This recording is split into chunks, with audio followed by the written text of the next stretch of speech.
Job.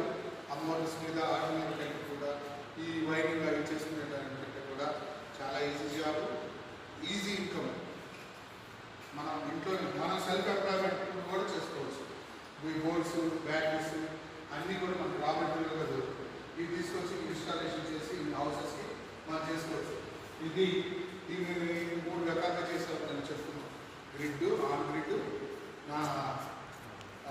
ఇంకోటి వచ్చేసి direct అంటే ఈ ప్లేట్ ద్వారా డైరెక్ట్ బ్యాటరీ ఛార్జింగ్ ద్వారా మనం స్టోరేజ్ చేసుకున్న దాన్ని ఇన్వర్టర్ ద్వారా పవర్ సప్లై ఇచ్చింది. ఓకేనా? ఇది మెయిన్ కాన్సెప్ట్. దీని గురించి మనకి 5 days క్లాసెస్ జరుగుతాయి. ఈ 5 days కూడా అందరూ అటెండ్ అవ్వండి. దీని ద్వారా అయినాక మీకు CBT ఎగ్జామ్ జరుగుతుంది. మీకు ఫైనల్ ఎగ్జామ్ మన ఎట్లా జరిగిందో అట్లానే CBT ఎగ్జామ్ జరుగుతుంది. Sir 2 seconds